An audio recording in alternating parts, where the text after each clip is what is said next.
Bienvenidos a un episodio más de Hablamos en Serio. ¿O no? Y hoy hablamos de violencia silenciosa con nuestra invitada Paulina Cavazos. Muchas gracias por estar aquí hoy en nuestro episodio. Mil gracias de estar aquí para compartir este tema tan urgente, tan importante, para visibilizar, hacer conciencia. Y pues qué mejor que entre tres mujeres hablar de este tema tan poderoso, ¿verdad? ¡Padre! Oigan, Pau es mi hija de cariño. La adopté hace mucho porque Pau, ahí donde la ven, que se ve chiquita, tiene un currículum que no les puedo explicar. Les voy a leer poquitas cosas porque esto está muy largo y nos vamos a acabar el episodio. Sí. Con todo lo que ha estudiado Paulina. Muy Qué largo bárbara. el currículum. Fíjense, Paulina Cavazos es psicóloga y terapeuta emocional. Ella acompaña a personas en la búsqueda de sí mismos, brindándoles herramientas para sanar, conocerse, reparar y expandir la conciencia, para así vivir una vida libre de sufrimiento.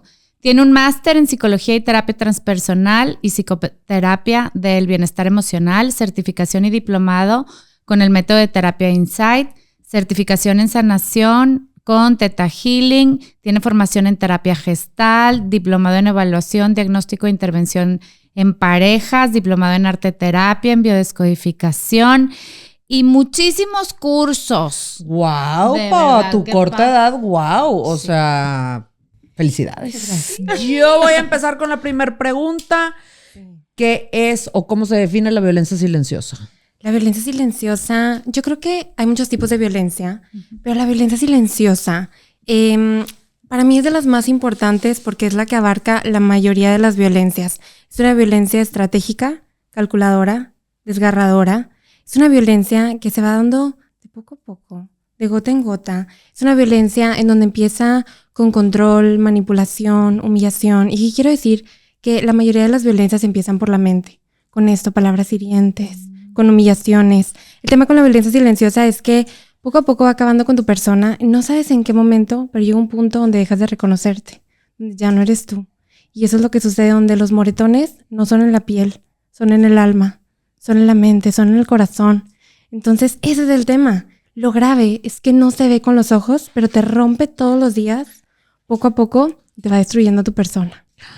Que no te das cuenta que te tardas más en salir de una relación cuando te dan pues sí, o sea, esta violencia que dices tú. O sea, es como te tardan más de salir de una violencia silenciosa que una violencia física o... Porque lo que sucede es que como el golpe no está en la piel, sino en el alma, entonces cuando pensamos en violencia muchas veces pensamos en amenazas todo el tiempo, en golpes, en gritos todo el tiempo, pero la violencia psicológica, la violencia silenciosa no necesita nada de eso para destruirte. Entonces empieza acabando con tu persona y generalmente no te das cuenta que la estás viviendo hasta que ya estás en el hoyo. ¿Cuál es ese hoyo? Ya te perdiste, ya no eres tú. Acabó con tu autoestima, con tu persona, con tu identidad. Entonces te vas perdiendo, que para mí la pérdida de uno mismo es de las pérdidas más grandes. Y esa es la violencia silenciosa. Te vas dando cuenta hasta que dejaste de ser tú, el mundo cada vez se va sintiendo más lejano y entonces es ahí donde van apagando tu voz y te vas dando cuenta que hay algo que no está bien. Y que el pozo ya está muy grande. Oye, entonces esta violencia silenciosa no es una situación. No, es algo continuo. Okay. No es un evento aislado. No es un evento aislado. De hecho, muchas veces me ha pasado en lo personal y tanto en casos que veo en sesiones día con día, que las personas nos cuesta explicar lo que vivimos. Cuando te preguntan, ¿pero qué pasó? Que batallas en explicarlo porque no fue un evento, no fue que te puedo contar, lo que pasa es que un día en la mañana no. ¿Cómo te explico años de abuso? Años de control, de manipulación, de sometimiento, de miedo, de estrés constante. Pero también había cosas buenas. ¿Cómo lo explicas? ¿Cómo lo pones en palabras? Muchas veces no lo puedes poner en palabras, pero tu cuerpo sí lo sabe, el cuerpo sí lo siente y el cuerpo guarda memoria. Y esa es la gravedad de la violencia silenciosa y tan importante hablar de ella porque como la mayoría de las violencias empiezan por la mente, el tema es que nos solemos esperar al golpe para creerle a nuestro dolor. Ok. Oye, entonces, como es en la mente, ¿hay daño neurológico cuando vivimos en una situación de violencia? Hay daños severos. Yo creo que el mayor de los daños es la pérdida de uno mismo. Empiezas con temas muy grandes de ansiedad, de estrés, de sometimiento. Empiezas con ansiedad social también. Sí, empiezas con un tema de estar hipervigilante todo el tiempo, con miedo hasta el tope, con muchísima confusión. Muchas veces esta ansiedad social, te empiezas a aislar de las personas, empiezas a generar inseguridad, empiezas a tener temas para dormir, temas para relacionarte con las personas, muchos temas de depresión también y en muchos casos ideación suicida. Oh, wow. Oye, Pau, ¿cómo me doy cuenta de cuando yo tengo un conflicto con una persona? Porque en la vida podemos estar de acuerdo en que no estamos de acuerdo. Claro. Y cuando ya es una situación que es de violencia, o sea, ¿cómo tendría yo que darme cuenta o qué tendría yo que observar para saber la diferencia? Porque a lo mejor, y pasa ahora de que, ay, es que todo es violencia, es que todo es narcisismo, es que todo, y realmente, pues a veces no lo es así y otras veces sí lo es. Exacto. ¿Cómo me doy cuenta? Pues yo creo que primero en las relaciones siempre existen ciertos tipos de diferencias o conflictos en el día a día y esos conflictos se ven como, yo lo pudiera describir como una fogata. Es un fuego que lo podemos ver con los ojos, se siente caliente, todos saben que está ahí y entonces hacemos algo para empezar a disminuir este fuego para apagarlo. Ese sería un conflicto normal en el día a día. Hay un fuego, está caliente, se siente y vamos a atenderlo. Y el tema con la violencia psicológica lo pudiera comparar con el moho en las paredes. Entonces es silencioso, no arde, no se siente, pero llega un momento donde empieza a aparecer, se empieza a multiplicar y no te das cuenta hasta que toda la pared ya está llena de moho. Está invadido y entonces es cuando empieza a surgir esta pérdida de tu persona. Entonces es eso, en los conflictos en el día a día hay primero disposición de ambas partes de reparar.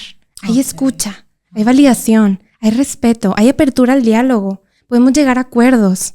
Sí, es un espacio seguro para esas conversaciones incómodas. En la violencia hay sometimiento, hay control, hay instalación de culpa, hay miedo.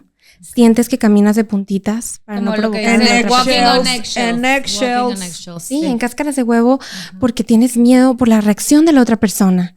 Entonces tienes miedo de decir algo porque ¿qué me va a decir? Y te la voltean toda. Entonces, si digo porque digo, si no porque no, y porque mejor no me digo. callo y Sí. evito el conflicto porque sé que no voy a llegar a ninguna parte. Y por eso es más difícil identificarla, porque Claro. no es, o sea, han sido años de abuso que ya lo permitiste y que ya terminó con tu amor propio. sí.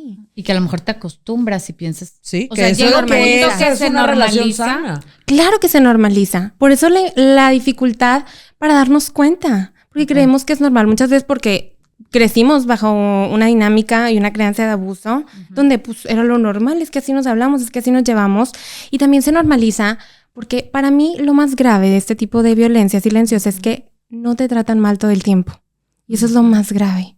Te tratan mal de maneras muy estratégicas porque de pronto te tratan bien. Yo lo comparo como la metáfora como si fuéramos a un casino. Si tú vas a un casino 10 veces y las 10 veces pierdes, Pues ya no. no vas a volver una onceava. Pero entonces lo que hacen es que de 10 veces que vas, tú ganas 4 o 6. Y eso aumenta las posibilidades de que tú vuelvas una onceava vez porque ya no sabes cuándo vas a volver a recibir el premio. Y eso pasa en este tipo de violencia. Te empiezan a tratar muy bien, muy bien, muy bien y luego mal. Pero luego te vuelven a tratar bien. Pero luego te siguen tratando mal, mal. Pero luego te vuelven a tratar bien. Entonces eso empieza con un juego mental de, no, es que seguro el problema soy yo. Seguro la loca soy yo. Yo estoy malinterpretando todo. Y eso es lo más O tengo grave. que hacer más y mejor para que vuelva todo a la Exacto. normalidad. Seguro es porque yo hice algo diferente. Si yo no me hubiera portado así, hoy no estuviéramos aquí. Y entonces empiezas a moldar tu mundo a las necesidades y al mundo de la Y a otra las persona. expectativas. Las expectativas de la otra persona. Y como es esta intermitencia y tu mente nunca sabe cuándo vas a recibir ese buen trato, empiezas a tener comportamientos y a vivir para recibir ese buen trato. Cada vez vas aceptando menos, lo que sea, pero dame algo. Migajas, como he dicho Migajas, yo, empiezo a soltar conductas migajas y de migajeras. migaja en migaja se armó la panadería. No, pues está cañón. Yo sí quisiera saber, ¿esto se da en pareja, en familia, en amigos, en todo Todo. tipo de relación? Todo. Absolutamente todo. Muchas veces Pero los tiene que ser con centramos- relaciones cercanas, ¿no? Porque como es a largo plazo, pues Sí, a lo mejor sí. con alguien que conociste Rel- una vez o así. No, es algo que perdura en el tiempo. Las personas que abusan eligen muy bien a sus víctimas. Es por eso que es cuando tenemos ya una relación con esa persona. Entonces, sí, muchas veces se centran mucho en el tema de la pareja, pero hay que expandirlo, porque a veces es mamá, a veces es papá. Sí, el jefe, el socio, el amigo, Claro. la pareja, la suegra, el suegro. Y entonces empieza toda esta red, se van tejiendo estas dinámicas de abuso y la importancia es de detectarlo. Y muchas veces algo que he visto que es muy grave y que a las personas les cuesta mucho trabajo es que justificamos por el título que esa persona tiene en tu vida. Sí. Es que es mi mamá. Es que es mi papá. No, es que como si es el papá de mis hijos. Entonces justificamos mucho por el título que tiene. Es muy difícil, porque ¿cómo le explicas al cerebro?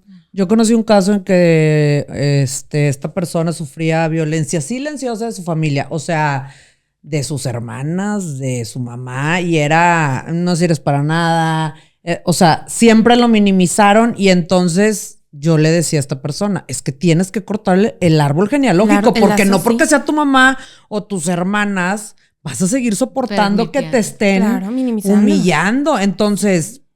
Te va a doler, sí, porque es tu mamá, porque es tu familia, pero corta el árbol genealógico porque tú vas a estar mejor sin esas personas, porque cada vez que las veías de cuenta que era, no, pero es que tú... Pero...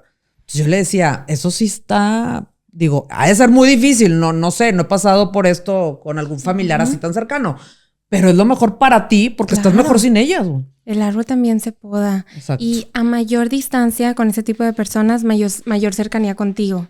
Entonces, entre más cerca estás de estas personas, más lejos estás de ti. Porque estas personas van a hacer todo lo posible por llevarte al límite y hacer que te pierdas y entres otra vez en su dinámica, en su juego y en este pozo. ¿Y por qué lo hacen, Pau? ¿Para qué lo hacen ellos? Pues yo creo que son muchas heridas. Heridas de esa persona, heridas, traumas, esta necesidad de todo el tiempo hacer para abajo a los demás para ellos poder elevarse. Son temas súper complejos. Como inseguridades muy grandes, traumas, Totalmente. O alguna patología. Grave, sí, algún tipo de trastorno.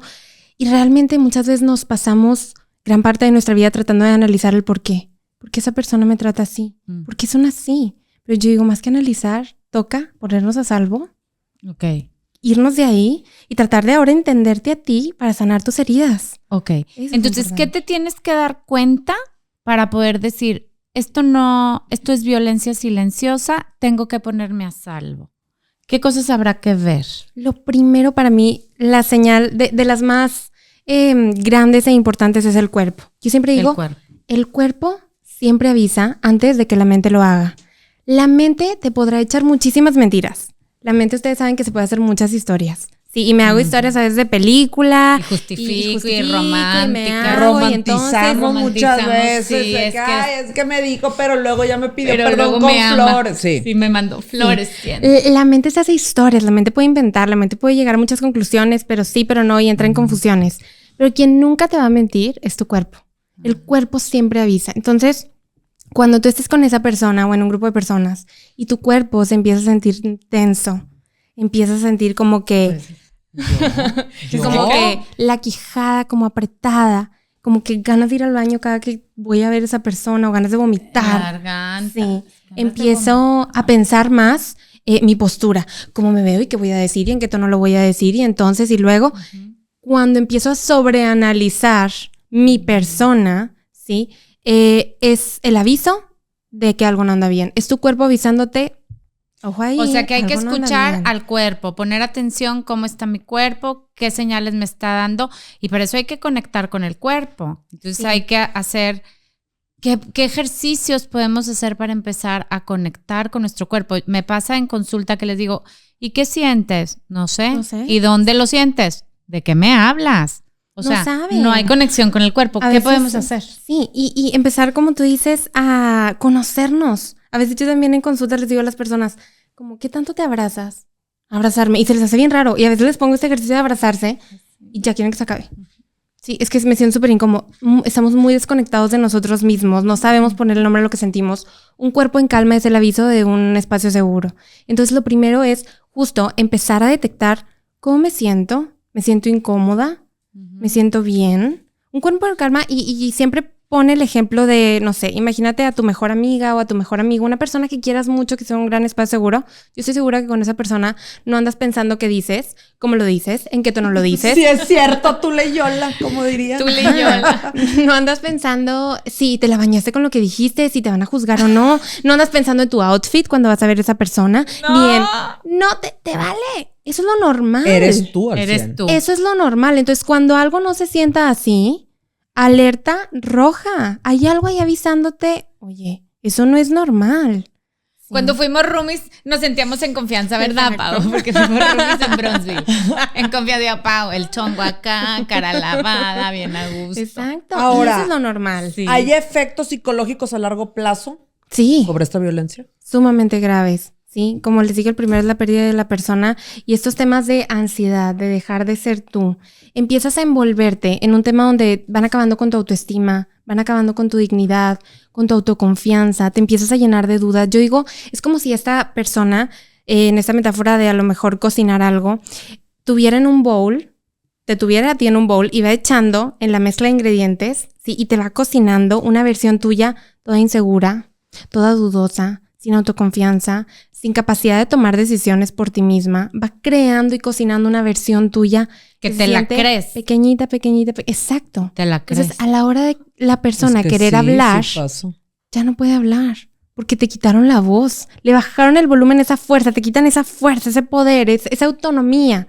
Te vas haciendo dependiente de esa persona. Entonces, lo primero es que te conozcas también para que logres detectar a tiempo cuándo estoy dejando de ser yo. Cuando esto no es normal. Que mi cuerpo y mis emociones y mi persona me están avisando, algo no anda bien. Oye, dejé de tener mis hobbies. Me he alejado de mis amigas o de mi Eso. familia.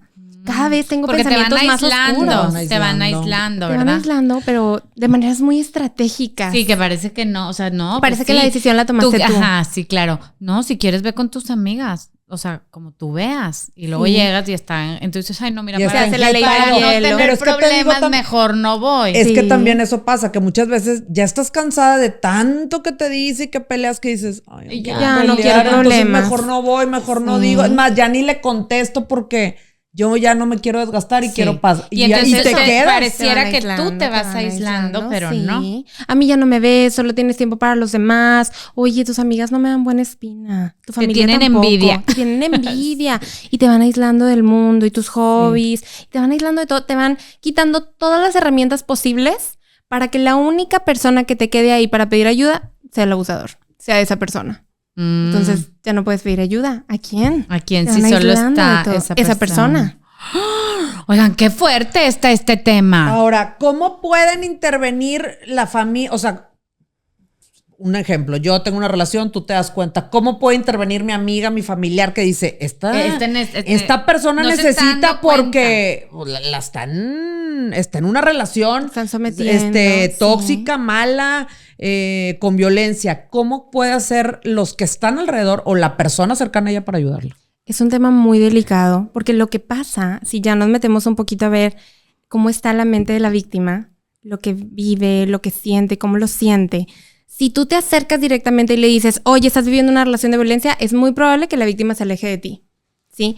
¿Por Sí. qué? Porque su mente ya está demasiado sometida, está demasiado manipulada, y entonces te puede ver a ti como la mala. Entonces, Sí. ¿por qué? Porque muchas veces la víctima sabe que algo anda mal. No sabe exactamente qué, pero sabe que algo anda mal. Entonces empieza a maquillar lo que vive, ¿sí? Porque sabe que si cuenta la verdad la van a alertar y la van a tratar de poner a salvo. Entonces, si tú llegas muchas veces directo con la víctima y le dices, puede ser que nos salga al revés la jugada y la víctima se aleje de ti y diga, ya no te voy a contar nada, ¿sí? Ya no voy a verte. Entonces, sí tenemos que ser muy estratégicos en el cómo nos acercamos, porque obviamente es una persona que quieres y tú estás viendo que está en peligro, pero está muy sometida y O sea, con pincitas, pa. con pinzas, haciendo preguntas. Ajá, como para llevarla a la reflexión, pero que no sea tan Sí. invasivo para que el... Oye, pero ¿cómo te sientes? Sí, que no se sienta juzgada, que no se sienta invadida, porque muchas veces también lo que pasa es que, oye, ya me alertaron, pero yo sigo con esa persona porque estoy en el vínculo traumático, sí, en el ciclo del abuso, donde es difícil para la mente salir de ahí. Y entonces las otras personas como, ya te advertí, no te sales, y juzgan. En O lugar- te lo dije que Te lo dije. Ajá. Y al contrario, entonces, lo primero es acercarte, pero de manera muy estratégica, haciendo preguntas. Y aquí la clave es siempre dejarle saber a esa persona que tú eres un lugar seguro, ¿Y al qué que esa vas a estar persona va a haciendo? poder ir En casos cuando donde ya lo se tenga decida que o poner cuando a ya se salvo. tenga que poner a Y salvo. que no va a estar juzgada por ti. Ok. Pero sí de una manera muy estratégica, haciendo preguntas para que la persona reflexione qué sí es amor, qué sí es normal. No desde el juicio, ni del te lo dije, ni de qué te pasa, porque sigues ahí, pero ya salte. Eso es lo peor que podemos hacer. Sí, porque se va a Allá alejar afuera, la víctima. el mundo ya es tan duro y esa persona está viviendo tanta dureza que lo último que necesita son personas que juzguen. Necesita ese espacio seguro, ese refugio, que se sienta como algo a lo que puedo acudir cuando el caos está allá afuera. Ok. ¿Sí? Ok. Entonces ser como cautelosa, amorosa, sin meterte tanto, pero que la persona sepa que puede acudir contigo cuando esté lista o cuando la violencia sobrepase y ya ella esté saturada y tenga que encontrar una salida. Cuando dé ese paso. Cuando dé ese paso. Sí, porque si no puede ser contraproducente y muchas personas al contrario dicen, no, es que esta persona está viviendo esto, entonces le voy a decir, cuando son papás, le voy a quitar todos los medios para que pueda ver esa persona. Le voy a quitar el carro, la gasolina ya no se la voy a dejar de pagar y les voy a llamar al lugar para que lo separen. Y yo, puede salir al revés. Porque entonces, ¿qué hace el abusador? ¿Ves cómo te tratan tus papás? ¿Ves que el único que importa soy yo y el único que te quiere y te procura? Y entonces se pega más al abusador. Claro. Es un tema sumamente complejo, da mucha impotencia para los que están afuera en el cómo. Pero aquí hay que entender que la víctima ha estado sometida bajo estrategias de manipulación maestras. Sí, porque a veces de afuera uno dice, pero güey, ¿cómo no se da cuenta? No te das cuenta. Porque es que no se te das sale. cuenta. O a veces se sale y vuelven. Y muchas veces se dan cuenta, pero también muchas veces es por miedo. O sea, también mucha gente dice, no lo puedo dejar porque le tengo 100%. miedo, porque me puede hacer algo, me va a quitar a mis hijos, porque estas personas amenazan aparte. Amenazan, la mente te protege. Algo que pasa, por ejemplo, a veces cuando es la familia, Ajá. a veces cuando es, por ejemplo, mamá o papá, la mente de alguna manera hace como este tema de protegerte de manera inconsciente, donde la mente dice, si nos atrevemos a darnos cuenta, vamos a tener que hacer una serie de cambios enormes. Que implica muchas cosas. Muchas cosas. Vas a tener que irte de ahí, vas a tener que cortar lazos, no con esas personas, sino con todas las que la rodean. A veces son 30, 40 personas y vas a tener que tomar distancia y contacto cero y vas a perder una familia entera. Y entonces, y empiezas a pensar y la mente dice... Y el costo a lo mejor... Mejor me quedo. No nos damos cuenta. Hasta que llega un punto donde yo creo que ya es inevitable que darte tocas cuenta. Fondo. Donde la vida te dice, ya no puedes no verlo. Ya la venda no nos la podemos volver a poner. Tenemos que verlo. ¿Cómo operan las redes de apoyo institucionales, familiares, de amigos en esto? O sea, sí, no es fácil salir de esto y no es fácil que todas las personas tengan ni la economía, ni la inteligencia emocional, ni el estrés postraumático ya sanado, claro, porque muchas veces queda secuelas de estrés postraumático. Secuelas. Entonces, ¿cómo se puede ir preparando una persona que tal vez te está escuchando, Pau, y dice, ay, híjole, creo como que algo que me resuena? No es de la noche a la mañana. O sea, ¿qué tendría que ir haciendo para preparar este plan de escape poco a poco? Lo primero es ponerle nombre, dejar de normalizar y dejar de justificar. Ponerle nombre y se empieza uno a dar cuenta cuando empieza a decir, esto no está bien. ¿Pero te enfrentas a la persona? No. O sea, le pones nombre tú y haces tu plan por acá, por atrás, detrás de cámaras. No enfrentando al violentador. Nunca. Okay. Siempre es detrás de cámaras. Eso puede resultar sumamente peligroso. Okay. Porque estas personas son tan manipuladoras. Saben y exactamente qué decir. Son muy hábiles. Que con una palabra no te bloquean cómo, todo. Pero tienen respuesta para todo. Mientras tú crees que tienes tu mejor as, con esta carta no hay manera de que me la cambien, te la cambian. Tengo el mejor argumento, te lo tumban en 3 segundos. Entonces, y terminas llorando y pidiendo perdón. Sí. O en una crisis y ya no se pudo. ¿Saben cómo sacarte de tu centro? En 3 segundos, porque recordemos que esas personas llevan años sometiéndote y cocinándote. Entonces, saben exactamente qué decirte y cómo decirte. Entonces, todo esto es detrás de cámaras. Ponerle nombre, se empieza a reconocer cuando empieza a decir, esto no está bien, esto no es normal, esto es violencia. ¿Sí? También cuando empiezas también a reconocerte como víctima, no como una etiqueta que te define y que va a marcar el resto de tu vida, sino como algo que te va a ayudar a entender dónde estás parada y qué sigue. Porque muchas veces dudamos de las víctimas o las personas dicen, no, es que no me quiero reconocer como víctima. Es que eso te va a ayudar a entender dónde estás, a entender qué significa lo que has vivido, que tiene nombre, que hay un ciclo del abuso que se vive, que hay estrategias que usaron. ¿Sí? Y luego hacerte responsable. O sea, no quedarte en la victimez. Solo como algo para reconocer. Para reconocer y de ahí partir. Y entonces, posteriormente, poder ser de víctima a sobreviviente. Pero entonces, empezar a darte cuenta, hablarlo. Muy importante hablarlo con tus redes de apoyo. Yo creo que cuando lo hablas, es ese parteaguas de decir, eso ya es real. esto sí ya pasó. es real. Sí, porque muchas veces nos lo callamos, lo maquillamos, porque no queremos darnos cuenta. Entonces, hablarlo, pedir ayuda profesional y pedir ayuda a tus redes de apoyo para empezar a trabajar en recuperar todo lo que esa relación te quitó. Tu autoestima, tu independencia, tu voz, tu fuerza, tu dignidad. Tu amor propio. Tu amor propio. Tu capacidad de tomar decisiones por ti misma. Entonces, empezar este proceso de reconstrucción, yo digo, es como este jueguito del Jenga, de las maderitas. Sí. Es volverlo a tumbar para volverlo a A hacer. reconstruir. Porque el que está hecho es una versión tuya que no eres tú. Que es la versión que esa persona creó de ti por su conveniencia. Claro. Te ocupo callada, te ocupo sometida, te ocupo dudando de ti, te ocupo insegura, te ocupo débil, te ocupo sin fuerza. Porque si tú tienes fuerza, no voy a poder contigo. ¿Te acuerdas de mí que me decían gorda, fea? Y te la crees. Entonces, Sí, eso, claro. pedir ayuda y empezar ese proceso de reconstrucción para ir creando un plan para poder ponerte luego a salvo. ponerte a salvo. Sí. ¿Qué opinas del contacto cero, Pau? Si se puede el contacto cero. Importantísimo. Yo creo que el contacto cero es de las únicas cosas que va a hacer que tú te puedas recuperar a ti. Porque es una desintoxicación del abuso que viviste durante años. El contacto cero es de lo único que va a hacer que tú por fin, al tomar distancia de eso, puedas empezar ese proceso de desintoxicación. Y de sanación. Y de sanación. Y de sanación, tal como si estuvieras dejando una droga. Ajá, sí, Sí, sí. recuperar tu persona, porque allá dentro del abuso todo se ve borroso, todo se ve gris, todo se ve confuso. Y cuando tú tomas distancia y lo ves desde afuera, algo que también ayuda mucho. Ver la película tú desde afuera. Ok. Sí. Cuéntate lo que viviste como si le hubiera pasado a alguien más. A tu hija, a tu mejor amiga, a tu hermana o a alguien que quieras mucho. Cuéntatelo. Y a mí ese fue un consejo que me dieron cuando estaba viviendo una situación de abuso. Me dijeron, imagínate que todo esto que me estás diciendo no te pasó a ti y le pasó a otra persona que quieres mucho. Cuando me lo empecé a contar en tercera persona, vi la gravedad y en ese momento dije, ¿qué está pasando? ¿Qué estoy viviendo? Esto no es normal. Pau. Pero cuando lo viví en primera persona, no se veía Lo así. minimizas. Todo era pero confuso, pero yo no entendía y yo... Y te culpas y te dices que hice culpas, mal yo y a lo mejor... normalizas. Ajá. Sí, entonces cuéntate eso que viviste como si le hubiera pasado a alguien más. Y algo también que sirve mucho es baja tu barra de la tolerancia. Cuando estamos en una situación de abuso, nuestra barra de la tolerancia cada vez la vamos subiendo más, pero de manera muy inconsciente. Empezamos a aceptar lo inaceptable.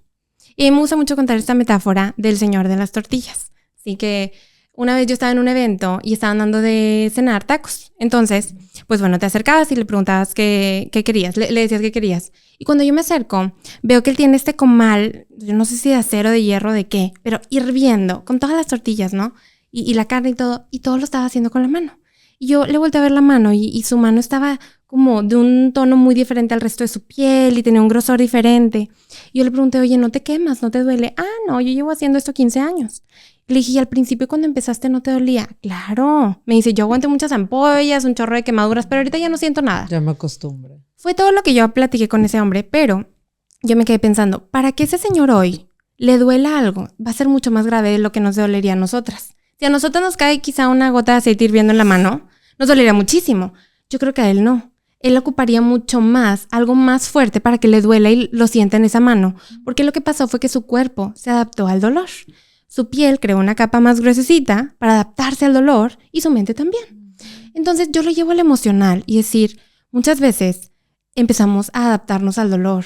Y a veces las personas en consulta me dicen, ya no me duele lo que me hace. Es más, hasta casi que yo lo termino manipulando a él. Y para mí eso no es buena noticia, porque significa que te estás adaptando al dolor y que cada vez te va a ocupar hacer algo más grave para que sientas y prendas las alarmas. Entonces, no seamos como el señor de las tortillas, no nos adaptemos al dolor emocionalmente hablando. Sí, wow, Sí. me encantó, Pau, porque es cierto, o sea, vas soportando cada vez más en lugar de poner Vas límites, tolerando. No, pues es que vas te tolerando. vas aclimatizando, como Pues dicen. sí, Y pero lo que algo te tumbaba- negativo y hay que Sí, sí, sí, aclimatarnos sí, a lo sí. bueno, no a lo malo. Lo que te tumbaba al principio ya no te tumba. Sí. Y eso no y necesariamente entonces, y es uno bueno. se siente que, ay, ahora soy más fuerte. Sí, ya no puede Ya conmigo. no puede conmigo. O soy una No. chingona porque Sí, ya aguanté, sí, pero ya entonces voy a aguanto. aguantar otra cosa. Ya no y- me tumba, sí, ya no me fuerte. afecta. Y yo siempre les digo a las personas, mientras tú sigas con esa persona, tú sigues jugando en su cancha. Hasta que tú no te salgas, tú sigues adentro. Y estando adentro, siempre, siempre, siempre vas a ser la víctima. Claro. No podemos más que el abusador. Cuando tú crees que que lo puedes controlar. Cuando tú crees que ya sabes cuáles son sus jugadas, estamos perdidas. Estamos más en el juego y más sometidas y más en el hoyo que nunca. Sí, cuando comprendas que esa persona es experta en abusar, que tú estás viviendo abuso, que esa persona tiene estrategias profesionales. Sí, hasta que no te salgas, tú no estás afuera del juego. Cuando dejas de jugar. Exactamente. Cuando dejas de jugar el juego, te sales. Te tienes que salir de ahí. ¡Ay, Pau! ¡Wow! Toda esta información que salva vidas, salva corazones, salva familias enteras. ¿Dónde te pueden encontrar, Pau? Para consulta, para que tú les des esta sabiduría que tú tienes. Claro, encantada. En mis redes sociales, en Instagram, en Facebook y en TikTok, como @PauCavazosTerapeuta. Pues encantada para acompañarlos en este proceso emocional, y en mi WhatsApp, 811-6818-739, para empezar a hacer conciencia, ¿no? Empezar a dejar de normalizar que es que tuvo un mal día, que es que así se pone, que es que estaba tomado, porque no.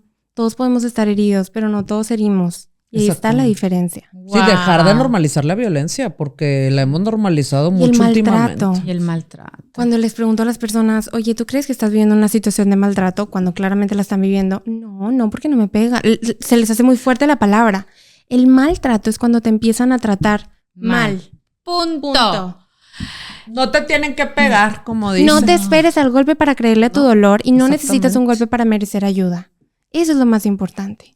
Wow, Pau. Mil gracias por estar aquí. Gracias por esta valiosa información. Aquí vamos a poner las redes sociales de Paulina Cavazos. Síganla todos los días. Aparte, ella nos da consejo y sabiduría en sus redes.